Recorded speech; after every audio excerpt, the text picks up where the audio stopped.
Bonjour et bienvenue sur LPE, la chaîne des personnalités extraordinaires, la chaîne des hommes et des femmes qui, en changeant leur monde, ont changé le monde.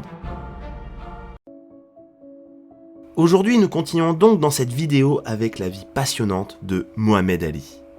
Rappelez-vous, jusqu'ici, Cassius Clay a grandi à Louisville et a commencé la boxe à 12-13 ans, âge à partir duquel il s'est imposé une rigueur extraordinaire dans tous ses entraînements. Souvenez-vous, c'est suite à une compétition où il perd contre un boxeur, élégant et virevoltant, du club de boxe concurrent qu'il commence à s'entraîner avec Fred Stoner, en plus de ses entraînements avec Joe Martin. Après des débuts pleins de promesses en amateur, il est donc devenu champion olympique. Sa carrière professionnelle démarre ensuite parfaitement bien et à cette époque-là, c'est une star absolue. Il est le client idéal pour la télévision et pour les journalistes. Souvenez-vous notamment de l'album qu'il a sorti avec entre autres Stand By Me ou encore I Am The Greatest. Après donc un peu moins de 20 victoires, il affronte et bat Sonny Liston pour devenir à 22 ans champion du monde des poids lourds. À ce moment-là, Ali est donc au sommet, au top, et pourtant, je vous l'ai dit la dernière fois, à peine quelques jours après son titre mondial, il est au centre de la polémique. Et pourquoi à votre avis ? Il s'est converti à l'islam avec la Nation of Islam, avec le soutien de Malcolm X. Il annonce dès le lendemain de son combat, il dit, je cite, « Je n'ai pas à être celui que vous souhaitez que je sois. Je suis libre d'être qui je veux. » On est loin du Cassius Clay qui est rentré des JO et qui voulait être l'Américain noir idéal. Après cette déclaration, c'est un véritable raz-de-marée médiatique contre lui. Les émissions où il est invité annulent les unes après les autres. On le considère comme le leader d'une guerre de religion. On considère à l'époque que les Black Muslims utilisent Clay pour prêcher leur religion de haine. Joe Louis et Floyd Patterson, les deux légendes de la boxe, participent au lynchage médiatique. Cassius Clay fait donc partie des Black Muslims, c'est donc une organisation qui est à la fois une secte religieuse et à la fois un mouvement politique avec des idées radicales. En fait, les musulmans noirs rejettent le christianisme et l'accusent de maintenir le pouvoir de la population blanche. Une de leurs singularités, c'est le refus de porter un nom américain. Pourquoi ? Tout simplement parce que ces noms sont hérités de l'esclavage. Cassius Clay deviendra donc Cassius X, puis en mars 1964, deviendra finalement Mohamed Ali. De nombreux journalistes à l'époque pensent que sa conversion s'est faite sur un coup de tête. Mais non, il faut pas se tromper, cette nouvelle voie spirituelle qu'il a choisie, c'est le fruit d'années d'expérience du racisme qu'il a vécu. Une volonté profonde, certes peut-être naïve, de participer aux cris de révolte d'une minorité invisible qui menace l'intelligentsia blanche. Le mouvement des Black Muslims est né à la fin des années 20 et la Nation of Islam est créée en 1934. Elijah Muhammad en prend la tête en 1935. Elijah Muhammad, c'est un homme doté d'un charisme hors du commun. Il a passé 3 ans en prison et est devenu un martyr. Les lieux de culte musulmans aux États-Unis connaissent sous son influence une croissance rapide. Il passe de 4 à 68 en 15 ans. L'autre personnalité connue de la Nation of Islam, c'est Malcolm X. Malcolm X a vu, alors qu'il était encore enfant, sa maison brûler et son père pasteur se faire assassiner par le Ku Klux Klan. Sa mère traumatisée finira dans un asile. Lui deviendra délinquant et se fera emprisonner. En prison, il entretiendra une correspondance avec Elijah Muhammad. Au sein de la Nation of Islam, Malcolm X dirige le journal qui diffuse la philosophie des musulmans. Le journal devient l'une des publications les plus lues dans la communauté noire. Dans les années 1960, Malcolm X permet grâce à cette audience aux Black Muslims de devenir une puissante force politique.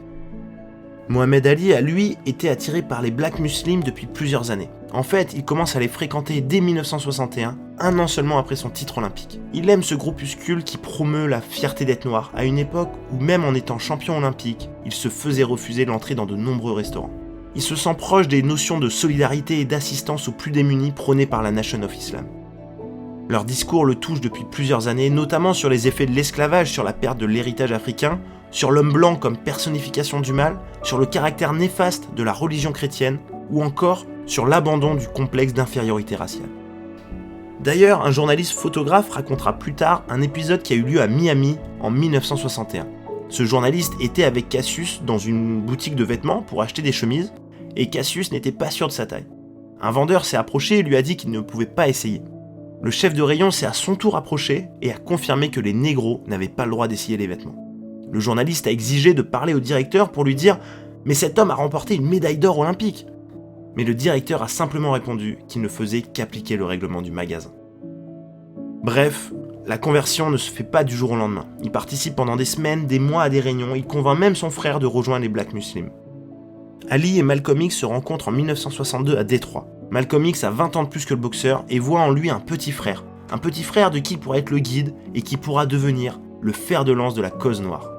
Ils sont tous les deux fiers d'être noirs, ils ont chacun un grand sens de l'humour et ils deviennent très rapidement très complices.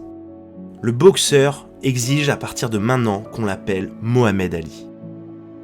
Le public blanc voit dans cette exigence un rejet de la société américaine, un rejet des valeurs dominantes. Une campagne de boycott démarre.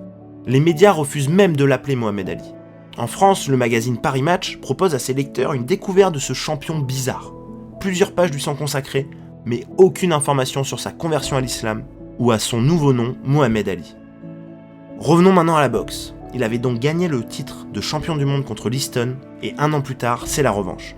Cette revanche restera dans les annales avec le légendaire point fantôme. L'ambiance pour ce combat est délétère, avec évidemment la polémique sur la conversion d'Ali à l'islam, mais aussi quelques mois avant, Malcolm X s'est fait assassiner à Harlem. Dans tout ça, Liston est encore favori, car 1 an plus tôt, beaucoup de gens se disent qu'il n'a pas perdu, mais qu'il a tout simplement abandonné. On le considère toujours supérieur. Au final, 104 secondes suffisent à Ali pour mettre ce fameux crochet du droit qui le fait tomber. Photo mythique devenue un poster indémodable, vous avez forcément déjà vu l'image. L'arbitre ne compte pas Liston, Ali reste proche au lieu de retourner dans la zone neutre, ça perturbe l'arbitre, le combat reprend quelques secondes, puis l'arbitre y met fin. Ce combat est pour beaucoup truqué, une nouvelle fois, il y a des suspicions de paris truqués du côté de Liston. Bon, chacun se fera son avis, mais dans la vidéo du combat que j'ai mise en description, on voit quand même très bien la droite d'Ali percuter plein fer le visage de Liston, qui a 0 garde. Pour un coup de poing fantôme, c'est quand même assez violent. Le magazine Sport Illustrated a chronométré la vitesse de son coup, 4 centièmes de seconde. Ali, d'ailleurs, quelques années plus tard, donnera une explication scientifique en toute humilité sur ce qui s'est passé ce jour-là. Je cite. « J'appelle ça launcher punch. Des gars gagnent des courses de ski pour 16 centièmes ou 32 centièmes de seconde. 4 centièmes, c'est un flash d'appareil photo. Quand j'ai frappé Liston, tout le monde a cligné des yeux au même moment, c'est pour ça qu'ils n'ont pas vu le coup. Je vous le jure, quand je me prépare à frapper, garde les yeux ouverts et attends, sinon tu ne verras rien. » Mohamed Ali est maintenant champion du monde confirmé, il vient de défendre son titre et il vient de conserver sa ceinture. Son combat suivant, c'est contre Floyd Patterson. Rappelez-vous, Floyd, c'est l'ancien champion du monde qui avait perdu son titre contre Sonny Liston justement. C'est la coqueluche de la presse blanche. Le combat en lui-même paraît plutôt équilibré, mais le vrai combat, il n'est pas sur le ring. Ce combat avec ces 2 boxeurs noirs oppose 2 Amériques, une société qui subit les secousses d'un monde nouveau, ébranlée par l'intrusion de nouveaux codes moraux représentés par, vous l'aurez compris, Floyd Patterson, versus une communauté qui cherche sa place dans une société divisée et révoltée, représentée évidemment par Mohamed Ali. Depuis sa conversion à l'islam, Ali n'est plus le préféré des médias. Patterson, lui, veut partir, comme il le dit, en guerre sainte. Il est peu exubérant, il est humble, il est catholique et il est une femme blanche. Aux yeux de l'élite blanche, il est ce qu'on pourrait appeler entre guillemets le noir convenable. Il en joue et se présente comme celui qui fait le pont entre les communautés plutôt que celui qui attise les divisions. Il affirme avant le combat, je cite, « La boxe a besoin d'une nouvelle image. Je l'affirme et je suis catégorique. L'image d'un black muslim champion du monde des poids lourds est une honte pour ce sport et pour cette nation. Cassius Clay doit être battu et le fléau black muslim extirpé de la boxe. On ne peut admirer un champion dont le credo est « haïsser les blancs ». Mohamed Ali, lui, va prendre la direction totalement opposée niveau communication. Il prend la population noire à témoin pour dire que Patterson n'appartient pas à leur communauté. Il le présente comme l'oncle Tom. C'est en fait une image péjorative du noir soumis et docile aux blancs. Pour Ali, Patterson est, je cite, le bon négro.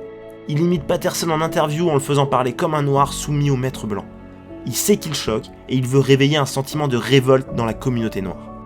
Il dira plus tard dans une autre interview, je cite, « Patterson dit qu'il va rendre le titre à l'Amérique. Si vous pensez que le titre a quitté l'Amérique, voyez à qui je paye mes impôts. Je suis américain, mais lui est un soi-disant négro sourd qui a besoin d'une bonne fessée. Ce type a choisi le mauvais moment pour s'adresser à la mauvaise personne.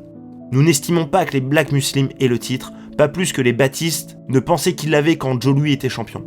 Me croit-il assez ignorant pour attaquer sa religion ? Qui suis-je pour faire autorité sur la religion catholique ? » La rencontre est un événement médiatique partout dans le monde, notamment en Angleterre et même en France. La radio France Inter couvre le match à partir de 4h30 du matin. Le journal L'Équipe lui dédie des pages entières pendant les semaines qui précèdent l'affiche. Mais finalement, le combat est à sens unique et Ali le gagne largement. Le combat est même stoppé par l'arbitre au 12e round. Il le domine dans tous les domaines. Mais il n'en sort pas grandi aux yeux du public parce qu'il a manqué de fair play.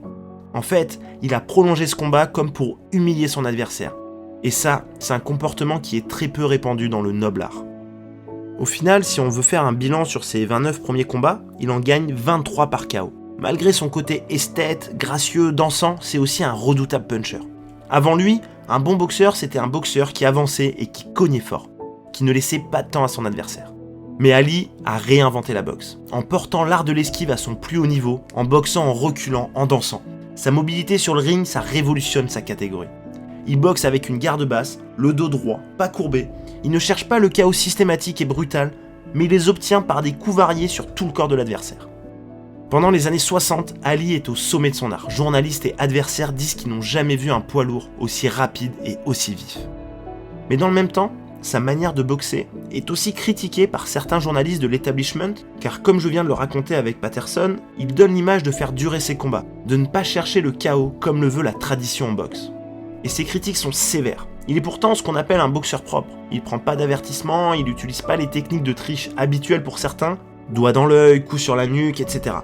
Mais attention, ces critiques ne sont pas totalement injustifiées pour autant. Je viens de raconter le combat contre Patterson qui l'a fait durer. Un autre exemple, c'est quand un adversaire, Ernie Terrell, l'appelle Cassius Clay. Mohamed Ali considère que c'est là un déni de sa personne. Résultat, il gagne au point en 15 rounds avec le visage de Terrell qui est déformé par la violence des coups d'Ali. Comme si Ali ne voulait pas gagner par KO, mais utiliser le ring comme un défouloir.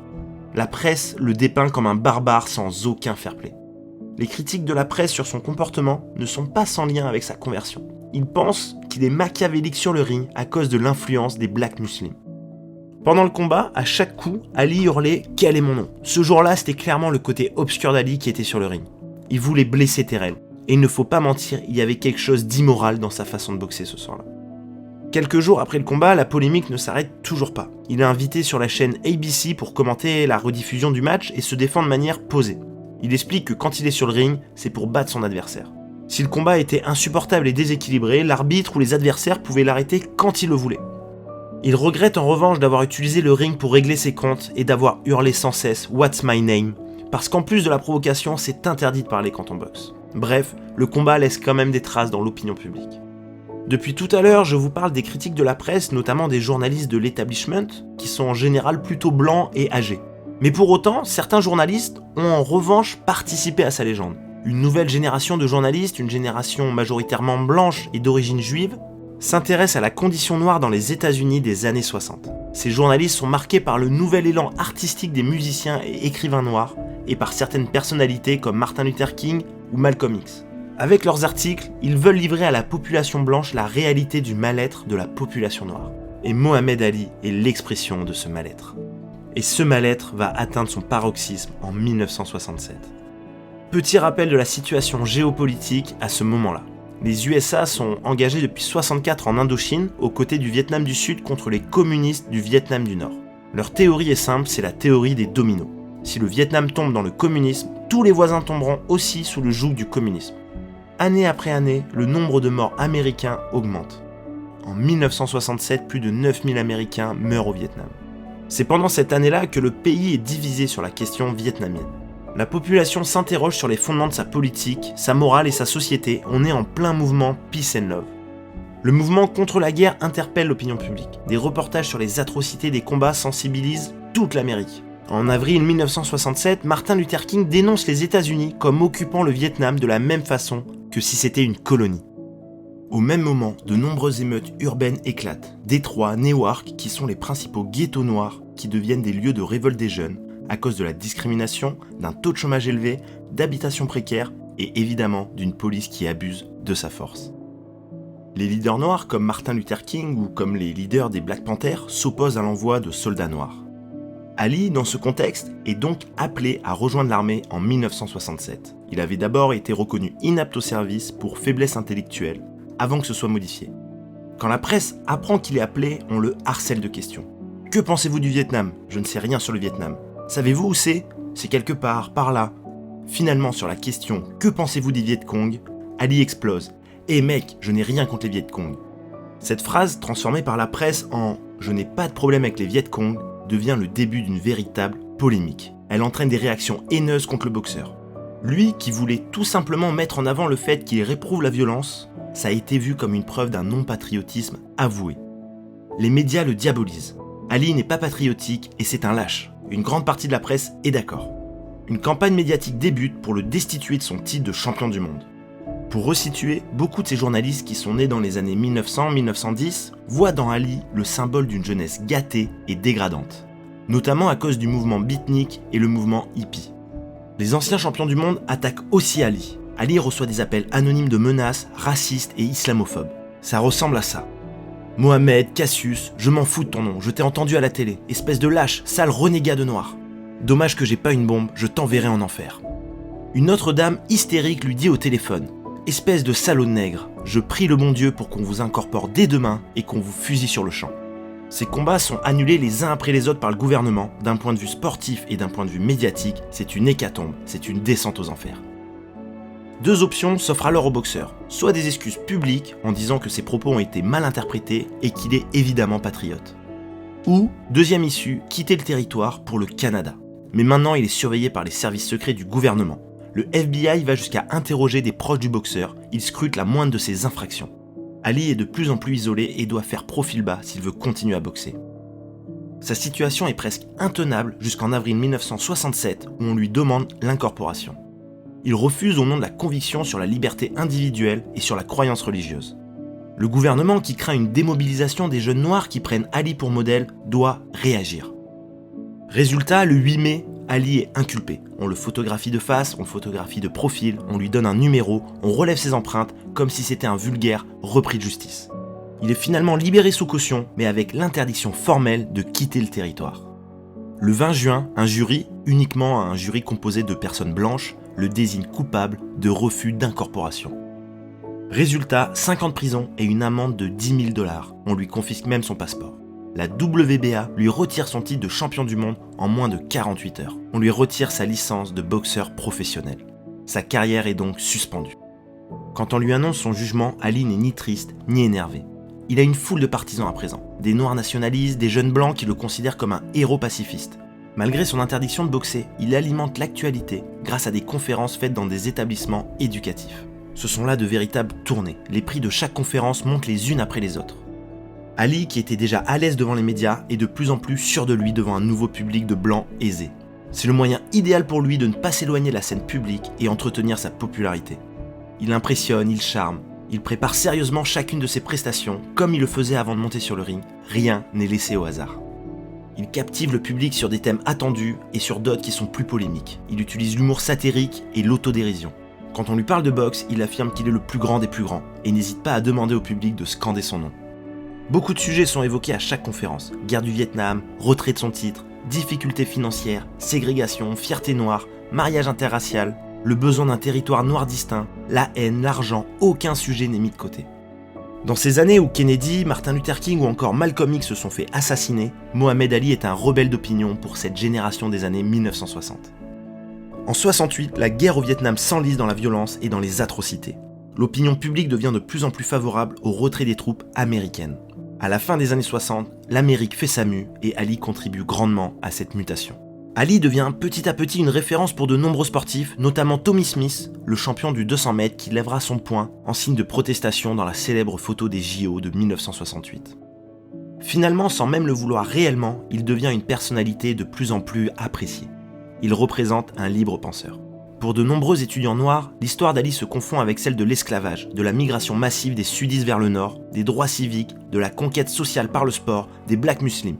Il faisait réfléchir les étudiants sur les sujets de société, il faisait danser les mots comme il dansait lui-même avant sur le ring. En avril 1969, en interview, il évoque un retour sur le ring en disant avec humour que gagner un paquet d'argent n'est pas une raison négligeable. Elijah Muhammad, le chef des Black Muslims, y voit là un rejet des valeurs de la religion musulmane et Ali est exclu. Dans son communiqué, il dit qu'il retire le nom de Mohamed Ali car il ne le mérite plus.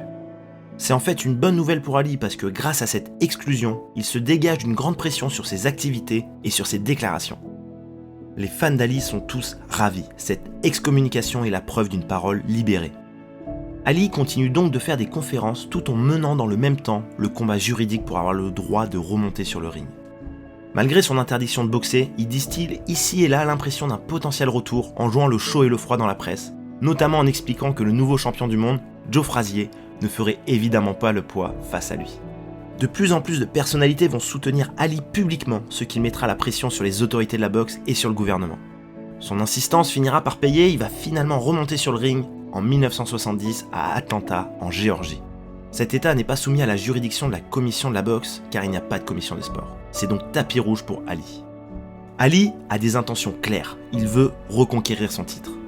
2 combats sont organisés avant le choc contre Frazier. 200 cinémas à travers le pays retransmettent en circuit fermé le combat, c'est l'équivalent du peer-to-peer d'aujourd'hui.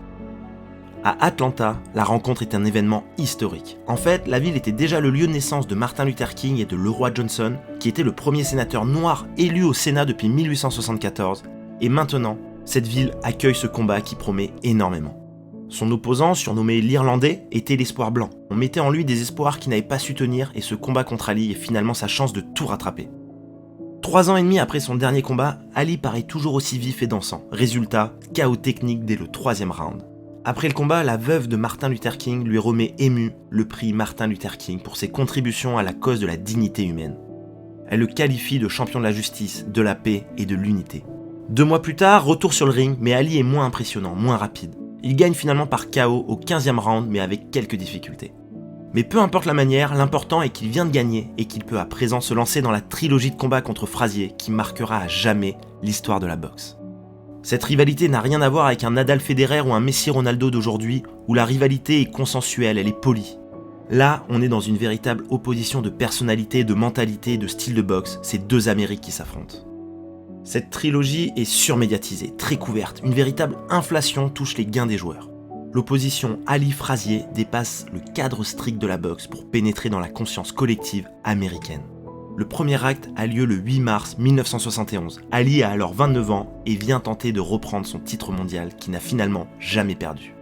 Toute l'Amérique est présente au Madison Square Garden de New York, de Frank Sinatra à Woody Allen, en passant par Ted Kennedy, Michael Caine, Bob Dylan ou encore l'astronaute Alan Shepard. Le quartier est en ébullition. Dans l'histoire de la boxe mondiale, jamais une rencontre n'avait suscité un tel engouement. Le match du siècle selon la presse. 35 pays peuvent voir la rencontre en direct. Le combat est un événement planétaire. Et évidemment, faites confiance à Ali pour alimenter cette médiatisation avant le combat. Il retrouve son discours d'il y a quelques années. Le vrai noir et le faux noir. Le beau et le laid. Le vrai champion et le faux champion. Il dira, je cite, 15 arbitres. Je veux 15 arbitres pour ce combat, car il n'existe aucun homme à part moi capable de suivre le rythme que je vais imposer. Aucun homme aujourd'hui ne peut me battre, je suis trop rapide, trop malin, trop beau.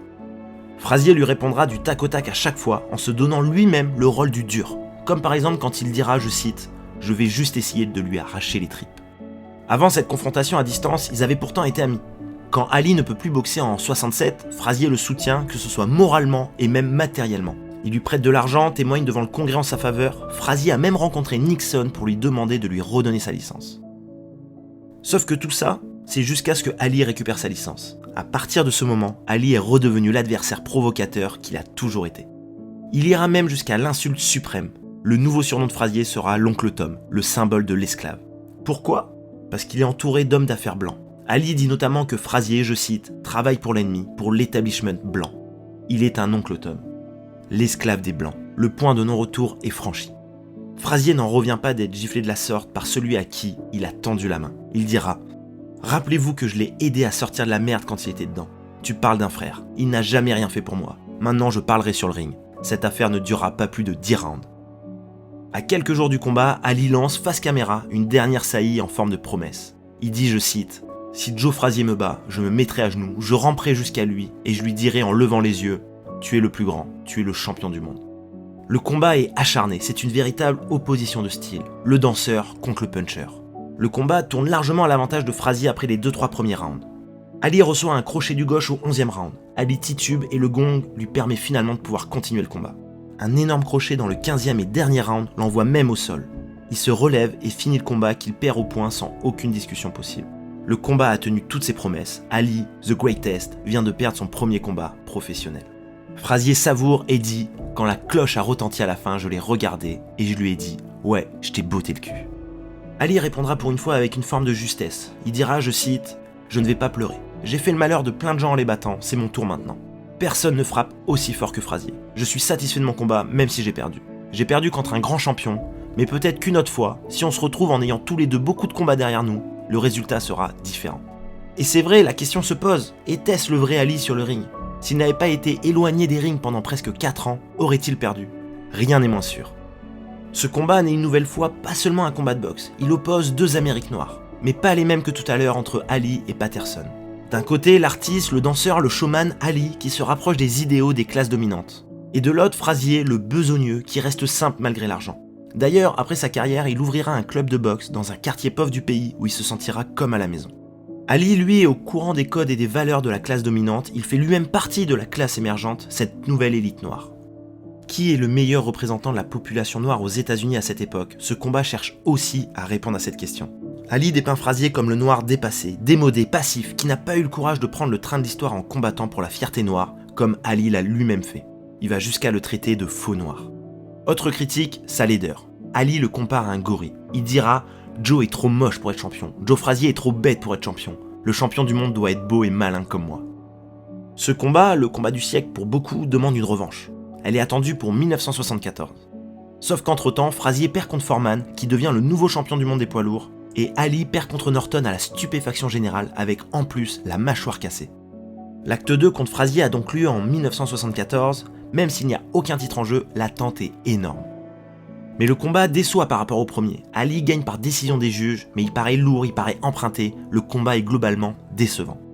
Pour autant, grâce à cette victoire en octobre de la même année, donc en 74 toujours, il combat pour le titre une nouvelle fois à 32 ans contre Foreman à Kinshasa pour le mythique Rumble in the Jungle. Là-bas, c'est l'effervescence, c'est devenu le centre du monde pour quelques jours, chose que le pays n'avait pas connue depuis l'indépendance. Kinshasa devient la cité noire fantasmée d'Ali. Don King, le promoteur de boxe, organise dans le cadre du combat un festival de musique noire. James Brown, B.B. King, Lloyd Price. Kinshasa accueille la manifestation de promotion et de visibilité du tiers-monde la plus importante depuis des décennies, avec Ali en tête d'affiche. Ces combats représentent un combat entre les générations. Ali a été champion olympique en 1960, Frazier en 1964 et Foreman en 1968. Mais Foreman, lui, est plutôt du style sans histoire. Il pose avec le président Johnson ou avec le gouverneur Reagan. En 37 combats, il gagne 35 fois par KO. En 1973, il gagne par KO contre Frazier et devient champion du monde. Ali, qui n'est pas favori contre l'invincible Foreman, utilise sa tactique habituelle pour provoquer et pour déstabiliser. Il dira, je cite, « Foreman n'est qu'une grosse momie. D'ailleurs, je l'ai officiellement surnommé la momie. Il se déplace avec lenteur comme une momie et aucune momie ne peut battre le grand Mohamed Ali. » Ali, qui a donc 32 ans, n'est plus le jeune talent prometteur qu'il était et la presse américaine ne croit pas au miracle. Tout le contraire de la presse zaïroise qui espère la victoire d'Ali, qui incarne l'espoir d'une réconciliation entre l'Afrique et une partie de l'Amérique qui veut exprimer haut et fort son africanité. En 1974, plusieurs pays d'Afrique sont indépendants depuis une quinzaine d'années et ils ont besoin d'un héros qui transcende les imaginations et qui brise les frontières. Ali est ce héros. Il est adopté et idolâtré dans toute l'Afrique noire. Vous vous en doutez, il sait faire et s'habille par exemple de manière locale, en comparaison d'un Foreman qui conserve son jean et sa casquette à l'américaine. L'événement au Zaïre et en Côte d'Ivoire est digne d'une Coupe du Monde de foot. L'Afrique s'est mis à l'heure Ali. 60 000 spectateurs sont là pour assister au spectacle. Le combat tient toutes ses promesses. Ali passe les premiers rounds dans les cordes, de manière quasi volontaire en fait. Foreman s'épuise à le cogner sans l'atteindre. Ali lui parle entre chaque contact pour le déstabiliser. Au fur et à mesure du combat, Ali paraît de plus en plus frais, round après round, alors que Foreman s'épuise. Puis, au 8e round, Ali enchaîne. Droite, droite, gauche, Foreman est KO. Le stade explose. Il vient d'inventer une technique de victoire, se servir des cordes pour épuiser son adversaire, puis le laminer de coups jusqu'à le mettre KO. Le fils de l'Afrique a gagné. Ce sont les mots du présentateur du journal de la télévision ivoirienne. Même la presse américaine commence à modifier son point de vue. Le New York Times écrira « Il a prouvé qu'il était un gladiateur. Après tout, peut-être est-il le plus grand, comme il a toujours proclamé. » Ali, à travers ce combat, a changé la philosophie même de la boxe des poids lourds. La force, l'intelligence ne suffisent pas. L'endurance non plus. Il faut en fait ces trois qualités assemblées, chose que Ali est le premier à avoir à ce niveau-là. Ali est donc redevenu champion du monde 10 ans après son succès sur l'Easton. Il marque encore un peu plus sa propre légende en gagnant une nouvelle fois quand tout le monde le voyait perdre. Si vous m'avez suivi, il avait perdu son premier combat contre Frazier, gagné le second mais il n'avait pas encore eu de belle à ce moment-là. Cette belle aura lieu à Manille aux Philippines, surnommée Trilla in Manila, suite à une nouvelle déclaration savoureuse d'Ali. It will be a killa, and a trilla, and a chilla, when I get the gorilla in mania. Il traite donc Frazier de gorille, le match est lancé. 33 ans pour Ali contre 31 pour Frazier. Le combat aura lieu le 1er octobre 1975. L'objectif n'est même plus d'avoir un champion incontestable. Au final, les deux ont perdu, le but réel c'est tout simplement de savoir qui est le plus fort des deux. La presse, cette fois-ci, est plutôt du côté d'Ali. Depuis sa victoire contre Foreman, les journalistes se sont aperçus qu'il n'était pas un simple boxeur, mais bien plus que ça. Que devant eux se jouait l'histoire de la boxe. Ali, pour la première fois de sa carrière, dépasse les 100 kilos. Et pour la première fois encore, Ali se protège le visage pendant le combat avec les deux mains, lui qui a toujours combattu avec une garde ouverte. En fait, il a entendu les menaces de Frazier qui disaient qu'il allait le broyer et il prend ces menaces très au sérieux. Le combat est brutal, ils se rendent coup sur coup, c'est d'une violence inouïe. Ali gagne au round 14, le camp Frazier empêche leur boxeur de remonter sur le ring. Pour la première fois de sa carrière, Ali n'exulte pas, il ne danse pas, il ne saute pas. Il dira épuisé après le combat, ce que vous avez vu aujourd'hui, c'était une expérience proche de la mort. Il n'y a qu'une seule chose qui puisse être pire qu'un combat comme celui-ci. C'était plus dur que tous les autres combats parce que je frappais de toutes mes forces et il était toujours là, debout. J'ai toujours su que c'était un grand, mais il est encore plus grand que je le pensais. Cette déclaration pleine d'humilité et de respect envers son ennemi juré en dit long sur ce qu'il a éprouvé ce soir-là sur le ring. Après Mani, Ali ne fait plus partie de la boxe, Ali incarne la boxe. Louisville va même renommer une rue Mohamed Ali Boulevard. J'aimerais finir ce podcast sur ça. Vous dire qu'Ali, après ce combat, a pris sa retraite et a vécu heureux, sans maladie, avec sa famille. Malheureusement, la suite et la fin sont moins jolies à voir. Il gagne ses combats sans aplomb, avec difficulté, souvent en 15 rounds. La presse a peur pour lui tellement il reçoit de coups. Le promoteur du Madison Square Garden refuse d'organiser un nouveau combat avec Ali, considérant qu'il a déjà tout prouvé et qu'il est temps d'arrêter avant que ce soit trop tard. La presse et les fans se mettent à avoir peur pour la santé du champion. Pour autant, deux faits marquants sont à relever sur la période. En 77, il a 35 ans, il vient de conserver son titre une nouvelle fois et fait un combat d'exhibition contre le jeune Michael Dox, le champion poids lourd des États-Unis.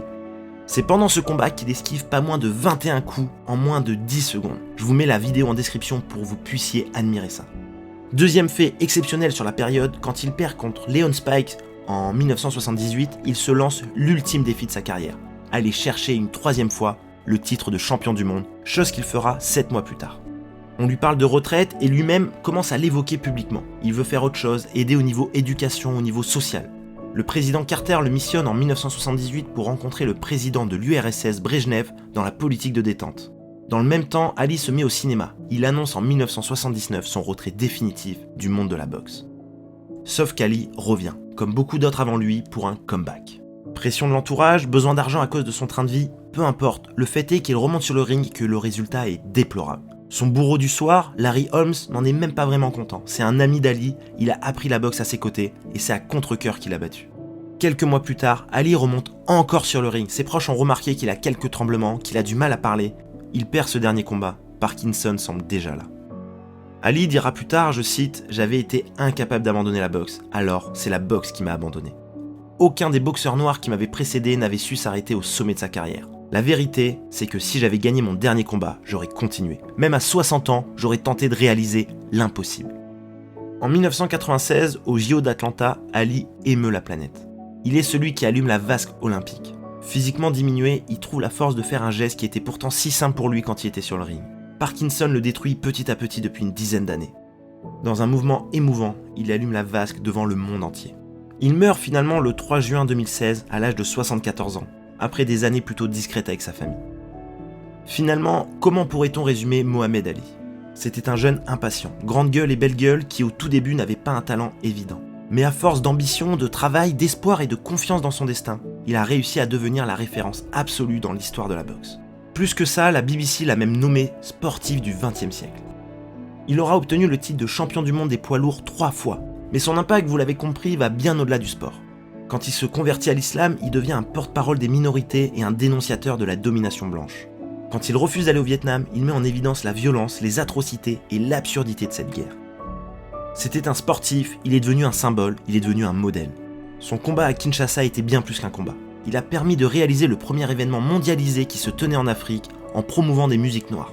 Showman absolu, comédien, chanteur, humoriste, il aura su utiliser l'essor des médias pour donner à la boxe une nouvelle dimension, que ce soit au niveau des audiences, mais aussi au niveau des primes reçues par les combattants. Vous l'aurez compris, Mohamed Ali est bien plus qu'un boxeur, bien plus qu'un sportif. Par sa force de caractère, son courage et sa détermination, il a su affronter les médias, les politiques, les adversaires.